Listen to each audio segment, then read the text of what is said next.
Alright guys, I'm going to show you how to fix the flappy reverse selector switch on your Maserati or 2000s Ferrari. I think this is going to be like for the 550, 575, the 360s.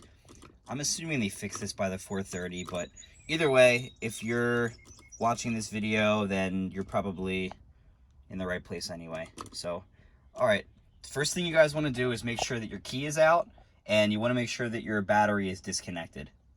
If you've got a Maserati 4200, the battery is on the right side in the trunk, or I guess boot, and there's actually a knob right back here. You just turn that clockwise about 90 degrees or so, and then your battery's off. Next up, you're going to need to get your pry tool, and on these cars, you're probably going to need some kind of flathead screwdriver that's small enough to fit in that little slit. But what I like to do is put electrical tape on it, because I don't have any pry tools that are strong enough. Trust me, all the plastic ones are going to break as soon as you plug it in there. So I'm just going to wrap the tip of this in electrical tape, and that will protect the surface. Unfortunately, you can see someone else wasn't as patient as I am, and they kind of marred it up a good bit. All right, so it's actually not very hard to get this out. You want to just put the tool in there, and you just kind of gently pry up on it. There are actually two clips. I think the earlier cars had a screw right here and here. As you can see, mine doesn't have those. There's these like metal ball clips, one on each side. So looks like one is already popped, and then just lift on her up again, and there you go. Now it looks like we've got both popped. And now you're going to want to gently and slowly remove this piece. And again, make sure your battery is disconnected when you do this. All right, so we're going to undo that nut right there, which is a 10 millimeter. And then you will be able to remove your F1 assembly from the car. So I just got that nut undone. I just wanted to show you guys. So you remove this. There's a little clip on the back of this. You just want to push down on that, and then that will lift up a tab that's in there, and that will allow you to remove this. All right, let's take this broken piece inside and see if we can fix it. All right, so before you guys take this apart, I just want to remind you that new ones are very expensive, and used ones are all going to have this same issue as well, unless you find a good one somehow. So just be really careful before you go taking this apart. You know, it's your responsibility or whatever. You're going to start by removing these 4 flathead bolts. You can kind of like see it in there. Put a flathead in there. And you want to pull this cover off as well, because there's another one you can't see that's under this. You can pull this off by kind of gently pushing on these tabs on the sides, and then you can remove this cover. This is just a little dust cover, so nothing really crazy under there. All right, so next up, after you remove the screws, there's actually these little tabs, one on the top and one on the bottom, or I guess front back. And you're going to want to gently pry those with the screwdriver while you kind of pull it from the top. There we go. Should make a nice little click. All right, so watch this part carefully, because this is going to kind of reveal where the problem is. So we're going to lift that off. The lever actually comes with it, and this is where you can see what's wrong with my unit specifically. So if we remove this silver piece here,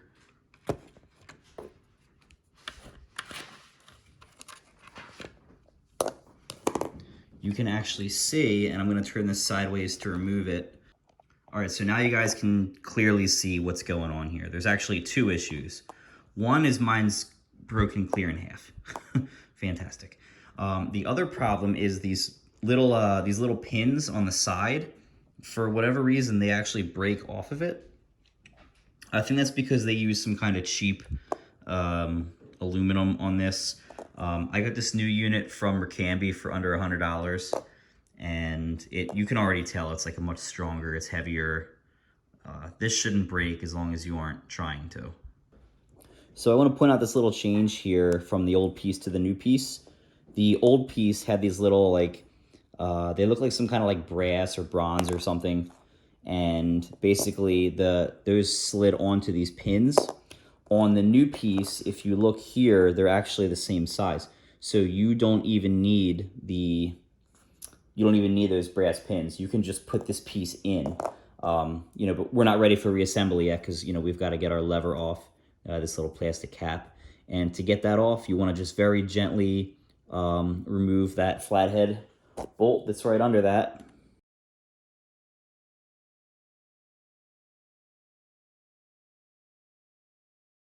So as you can see, Maserati used some kind of thread locker on this, which made it very hard to remove. Since taking this thing apart is a commitment to leaving it better than you found it, we're also going to try to tackle this dust boot here. As you can see, mine broken too. This is, here, I'm going to flip it over for you. This is the piece that kind of hides the insides when the shift lever is there, so you only see, you know, kind of like that top part. It just looks cleaner. We're going to pull that off. Mine's missing a piece. Not really sure how well this repair is going to go for me, so I couldn't really film it, but what I did was I basically held these perfectly still with 2 fingers, and then I just kind of glazed across it with my soldering iron real quick. Make sure that the hole is in the center, just like that. And you're going to gently put that down, put it like straight down or so, and then push the rest through. And then you're going to attach your lever, and you're gonna put that screw in that I broke earlier. Now you want to join the back 2 halves together. I like to do it on its side, at least to, you know, kind of line it up so I can see everything. And then once you can kind of get everything flat, it should just snap right back down. Make sure that your lever is still firm. My handle's off because my screw is back ordered. I have to order it. I couldn't find a place that had it right away, so that's why mine's not on. So yes, if you're watching this, I have to take this off again. All right, you want to make sure that these are flush. See how that's flush? And that's pretty much flush as well. Yeah, there we go, that's good. So I guess the moment you've all been waiting for. Looks like we're back together here. So put the car in drive. You can just, boom, push it forward just like the way it's supposed to be.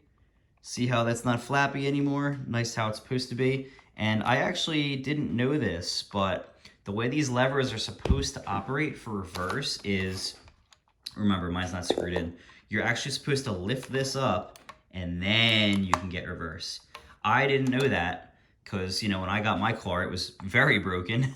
Mine was actually so broken, you know, remember this, it broke in half, that this just kind of flapped around freely, and it was actually bad to the point where the transmission light would come on because it would, you know, this would like, you know, be stuck in like the reverse setting, but the car is moving forward. But anyway, now we're ready to put this back in the car. All right, so now that I snapped this last little cover piece on the bottom here, now we're ready to put it back in the car. So basically there's nothing special about it. You just very gently move everything where it's got to go. You put that back in, you clip it to it, and this can only plug in one way, so you're all good there. Make sure your power is still disconnected while you do this. This clip will show you the correct positioning of that. You want to keep it out of the way because of how far down this plastic bit goes. So putting it right where it is, or possibly even a little further up, will keep it out of your way. But anyway, here, I'll get this in a position. So make sure you got all your cables out of the way. You'd hate to pinch them, wouldn't you?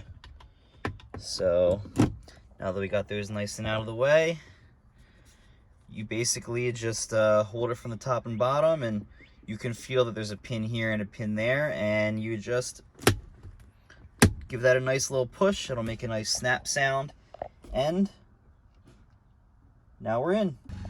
All right, so assuming all that went well, if you guys want to re-energize your car, you'll just turn this about 90 degrees counterclockwise. You should hear your F1 pump turn back on, and we can close that up because we're done back here now.